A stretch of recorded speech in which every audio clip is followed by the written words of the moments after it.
Ya, kembali lagi di Indonesia Morning Show. Tadi kita sudah mendengar lantunan dari beberapa alat musik tradisional dari Cina. Dan kita juga akan berbicara langsung, karena saya penasaran sebenarnya ini alatnya namanya apa nih. Sudah ada Ibu Lansi di sini, ada juga Mas Arifin, dan juga ada dua pemain cilik. Ada Kevin dan juga Billy. Halo. Nah tadi ini kan namanya kuceng ya? Kuceng. Nah kuceng ini gimana sih cara memainkannya, seperti gitar kah? Dia bisa dengan memetik ya, memetik atau menggetarkan. Jadi memetik itu dalam artian kita pegang melodinya di kanan, tapi menggetarkan dengan kirinya sebagai variasi. Untuk cengkoknya nuansa Chinese Orientalnya. Menggetarkannya di sebelah kiri. Jadi kita bisa dua cara memetik, ya bisa juga menggetarkan atau memutar. Menggetarkan maksudnya apa, Bu? Iya, menggetarkan itu digetarkan gini, bisa nanti saya. Gitu. Jadi seperti kayak campuran alat musik piano dan juga gitar gitu cara mainnya. Ya, petik kan gitar, piano kan teken ya. Jadi ini sebetulnya enggak juga 100% sama dengan piano karena dia petik ya. Petik, kalau piano kan teken.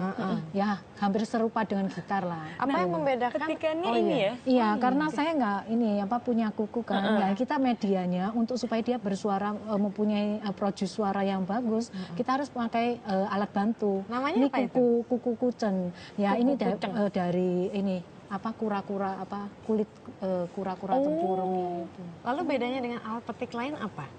Kalau alat petik lain kan, kalau misalnya gitar, kita kan ada gitar itu kan kita bisa juga pakai pick gitu ya. Ya ini sama aja gitu loh. Cuman kita beda-beda bentukannya ya. Kalau tapi dari senar, maksudnya dari alat musiknya, senarnya kan pasti lebih banyak tuh, Mbak Lansi. Iya, senarnya jumlahnya 21. Ini alatnya pentatonik. Jadi kalaupun kita mainnya itu memang kita terserah kita mainnya itu nadanya terserah itu udah nadanya udah Chinese abis. Karena pentatonik.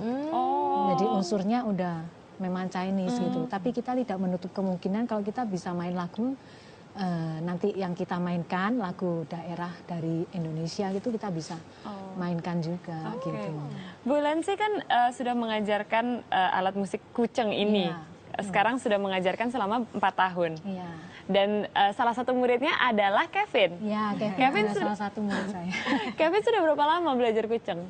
Udah 1 tahun. Baru 1 tahun sudah bisa main sebagus itu? Nggak sulit, Kevin? Enggak. Kenapa pilih kuceng, Kevin? Karena dapat menghibur. Mungkin dia senang ya, karena memang dari kecilnya itu suka mendengarkan lagu Mandarin gitu. Gitu. Oke, lagu apa yang kamu suka? Coba nyanyi sedikit bisa, Kevin? Nah, selain Kevin ada Billy juga. Tadi Billy memainkan alat serulingnya itu namanya apa, Bil? Tice. Ice. Tice. Nah, tice tuh ada bedanya nggak sama alat seruling yang biasanya? Aku mungkin nanyanya ke Bu Lansi ya, karena mukanya Billy udah. Ya, kita macam-macam alat musik itu, Mbak. Itu kan kita misalnya kecapi aja ada berbagai macam.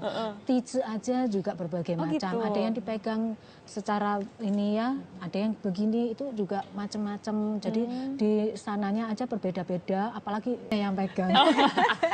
Tapi tadi kalau misalnya bisa main tice, berarti di sekolah juga main serulingnya, decodernya jago dong? Itu di Surabaya dulu. Oh dulu, sekarang nggak main lagi? Enggak. Biasanya kan kita ngiringin itu tuh lagu kemerdekaan Indonesia Raya, kalau lagi upacara. Nggak ya, nggak main ya? Enggak. Nah terakhir tadi ada violin juga dipegang oleh Mas Arifin. Boleh diceritain sedikit, itu violinnya apa bedanya sama violin biasa? Ya, kalau ini kan senarnya 2 ya. Dia itu namanya erhu, jadi ya sering dikenal dengan violin Chinese. Kalau di barat-barat ya namanya violin Chinese, tapi namanya erhu. Yaitu terdiri dari 2 senar, cara mainnya digesek. Kalau violin kan mainnya kayak gini, kepala dijepit kayak gini ya. Kalau erhu mainnya kayak gini. Gitu. Oke, perbedaan bunyinya dari bunyi violin pasti biasa? beda. Bunyi pasti beda. Jadi yang violin lebih ke barat, kalau misalnya ini lebih ini ya.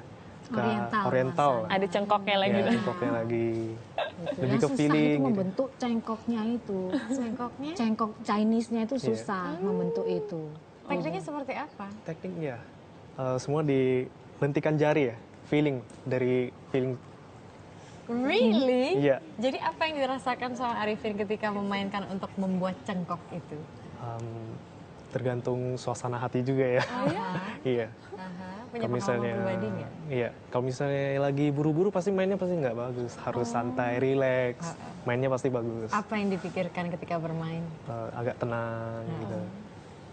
gitu. Jadi tidak melulu juga tradisional China semua, tapi kita ada juga menyediakan fasilitas untuk memberikan kursus itu. Nah nantinya kita itu sering konser untuk berkolaborasi. Misalnya kita ada acara event-event gitu ya, event-event itu kita kolaborasikan antara saya pemain tradisional dengan yang pemain Eropanya. Jadi East meet West gitu. Bentuk acaranya seperti apa sejauh ini?